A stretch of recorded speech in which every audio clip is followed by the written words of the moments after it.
YouTube Nation, Maven TV, aka Me TV, aka the coaching search is on, and look, out of all the names that we heard, the Grudens, the Cowers, the Chip Kellys, I mean, we've heard them all, have we not? But there's only one that really stands out for me, if you ask me, and that's Lovie Smith. A lot of people have been asking me, especially on Twitter, you guys have been asking me, you know, how do I feel about Lovie Smith? As far as I'm concerned, he's the guy for the job. You have to understand, this guy has done so much in Chicago. The only thing that, you know, Chicago didn't really excel at was on the offensive side of the ball. Now, understand, we have better pieces on the offensive side of the ball than Chicago does. We do, okay? Now, also understand that Lovie Smith doesn't put up with anyone's crap, and that's what I like about him, all right? Also, he's a defensive-minded coach. He knows what he's doing with the defense, especially with his defensive coordinator. You bring him in as a head coach, and it's going to be really well. He'll know how to get this defense back to what it was. You know what I mean? He'll know. However, I'll put it like this. Even if you don't make him a head coach, at least make him a defensive coordinator. He knows what he's doing. Now, I see a lot of Eagles fans talking about, and I hate when I hear this, all right? If we bring in, Lovie Smith after Andy Reid, it's going to feel like the Ray Rhodes era. No, it's not. It's not. Okay? But it does take a long time to get the defense and the team back to what it needs to be. You have to understand that. So this is not, for what I'm seeing with Eagles fans, still, I don't know where they're so jaded at. This is not a one-year thing. This is not, well, if he comes in, he has to automatically win. No, it does not work that way. It doesn't. Sorry, but it doesn't.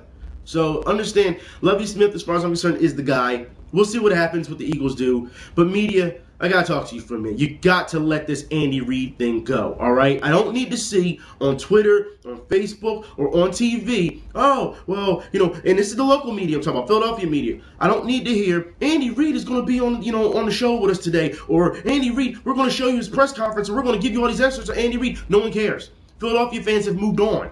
See, this is the thing. You've done this time and time again. And what I mean by this is you did this with Allen Iverson. You did this with Donovan McNabb. Once they left, you kept following them and kept reporting about them here. Why? Let it go. The same thing with Andy Reid. Let it go. It's time to talk about who we can get instead of worrying about the past. And because of that type of behavior that you're facilitating down to other fans, they feel the same way. Now they can't let it go. Gotta stop. It's gotta end somewhere. Seriously, Philly media, understand your bread and butter is gone, because that's what it is. Your bread and butter is gone. All right? You don't know how to handle it. That's what it comes down to. Now, I do want to talk about the Washington Redskins because of last week. We saw what happened with RG3. All right? We saw that he was hurt, and he shouldn't have been playing after the first half. It didn't help any. But this was interesting because now a lot of people are saying that either RG3 was selfish or Mike Shanahan doesn't have control of this team. Your take on RG3 still being in the game with that bad knee so late as a coach? Well, a lot of the decision was RG3. He wanted to be in the game. He felt like he could be effective. Personally, I think they'd have been a lot more effective had he not been in the game. The only time I couldn't play is when I went down. I took myself out the game. So that's just the way you have to play it. And I don't feel like me being out there, just to tackle the next question, I don't feel like me being out there hurt the team in any way. You know, I'm the best option for this team, and that's why I'm the starter. I promise you, if we thought it would have something to do with Robert's career and his injury, and he shouldn't have been in there, we would have took him out. I think I did put myself at more risk by being out there. But every time you step on the football field, in between those lines, you're putting your life, your career, you know, every single ligament in your body in jeopardy. So, you know, that's just the approach I had to take towards it. My teammates needed me out there, so I was out there for them. We actually got a chance to sit at the dinner table and experience success, and it was a good meal. But now we want to go back and get dessert, and we'll be ready to get dessert next year. Now let's get something straight here. I'm not going to blame RG3 due to the fact that he's a player. He wants to be out there. He's definitely going to try to play as much as possible. But Mike Shanahan should have known better. All right? He should have known better to let him get in there. He doesn't call the shots. You, the coach, you call the shots. You say when he's in and when he's out, not when he's going to take himself out. I don't care if he's the best option or not. Now look what you're dealing with. Now he's hurt.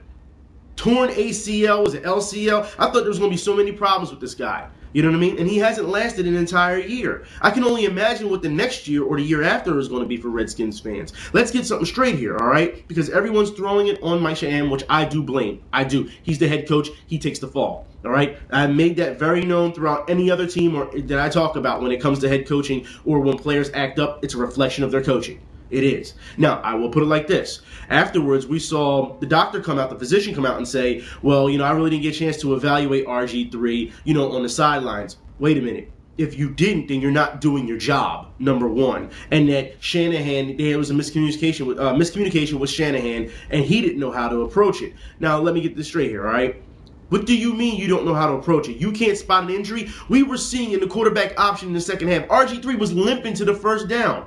That's clear. If we can see it on TV clear as day, these guys can see it on the sidelines. Don't tell me this, all right? They saw it and they let it go, as far as I'm concerned. It is on Shanahan, all right? And it's on his trainers as well. It is. And I've said this before about the Eagles trainers as well, how if someone has, a messed up ankle or whatever, you don't let them run off the field with it. No, it's a messed up ankle. No. You cart them off. Same thing with RG3. If this guy was hurt, and we saw how bad his knee was at the end when it buckled, when he tried to get that fumble, it buckled. And what happened? Gets up, walks off the field on his own. And he's all, hey, and everything. You don't let him walk off the field on his own. That can further, have further damage to his knee. You don't do that. But it seems like people just let him, this ounce of pride thing. It's not a pride thing. You are messing up this man's knee. Now he needs all types of surgery. He's going to be a robot by the time you're done with him at the end.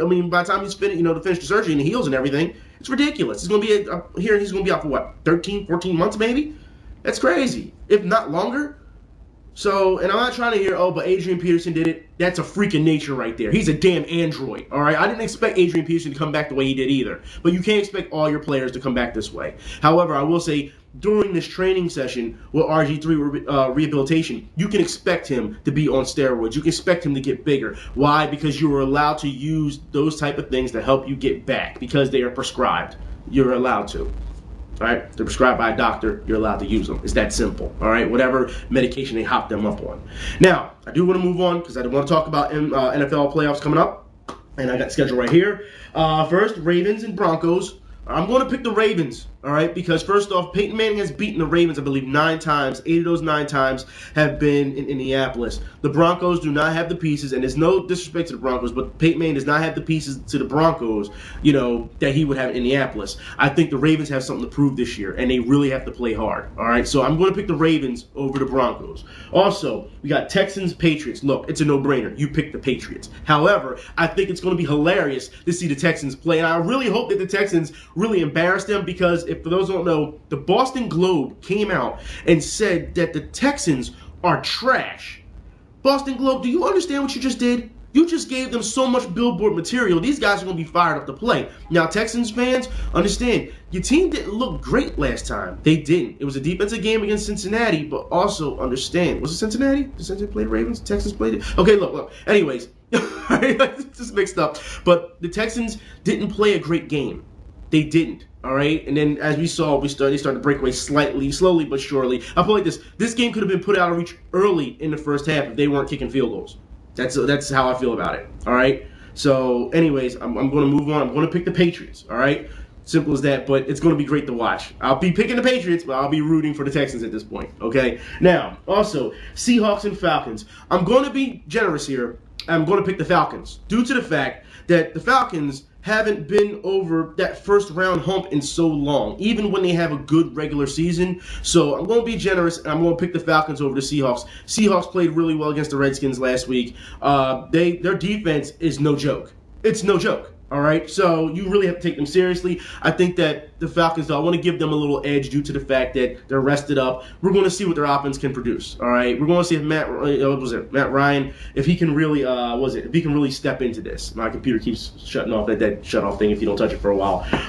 Also, Packers and 49ers, I'm going to pick San Francisco. The Packers looked good last week, but you know what? I think San Francisco, once again, like the Ravens, they have something to prove. They really have something to prove. I think that this is going to come down between a clash between the NFC. I think it's going to be an NFC West-South thing. I think it's really going to come down to 49ers and possibly Falcons. I think it's going to. Now, like I said, for all this to go on for this week, it's been really interesting. I've seen what you guys have said. You guys have asked me a lot of questions about basketball as well. I want to talk a little bit about basketball because you guys have asked me about, what's going on with Seattle. And I had sent out a tweet, yesterday, about Seattle fans, how they were mad at OKC for taking their team. But now you're getting ready to take Sacramento's team. So And if you start cheering, you'll become kind of hypocrites. Now, look, don't get me wrong. The Sonics deserve their team. They shouldn't have had their team taken away from them in the beginning at all right? I want to talk about this due to the fact that you should know that Sacramento's have had problems in the previous seasons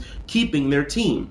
They have. So I understand if the move goes to Seattle, because Seattle fans, they want basketball. They do. But switching teams and swapping teams from one place to another doesn't solve the problem. You need a new team without other fan bases getting angry. If Seattle gets Sacramento's team, then you're going to have the same effect where Sacramento fans are going to be mad and say, you stole our team, we'll never root for you. The same way Seattle Sonics fans did last year when OKC took their team and they went to the championship. You know what I'm saying? So it's going to be the same thing. The NBA really needs to clean this up. I don't understand what's going on. And speaking of cleaning things up, I want to talk about this. Carmelo Anthony and KG. Now, look, first off, I'm going to come out and say it. KG is a coward. He's a coward, and he's not about that type of life, man. Let's get something straight. The argument that happened, almost that fight that happened, KG said something to Carmelo about his wife, all right? So I definitely understand Carmelo Anthony getting upset. You don't do that. Like I said, there's a difference between playing basketball. Some of these dudes take basketball way too, so you go too far over the line.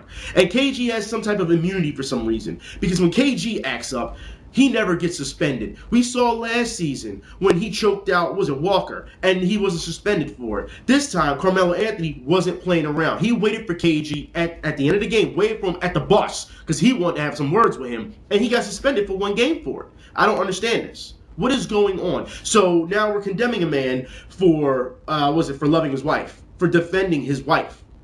Seriously? David Stern, I put it like this. This was not a big issue until the media decided to make it a big issue, and Stern overreacted, as usual. This is horrible. This needs to be, I understand it's only a one-game suspension, but it shouldn't happen to begin with. And why is it always the instigator never gets in trouble as opposed to the person who reacts? I don't understand that. Both should be held accountable if that's the case. Anyways, I'm done for today. Like I said, we will talk next week about sports. We'll see what happens with these playoffs. And I'm not even going to talk about the Sixers. To see how they're playing, horrible. You know what? Maybe next week I'll talk about the Sixers. I'm so damn disgusted by them. Anyways, I'll talk to y'all later. Y'all be safe. I'm out.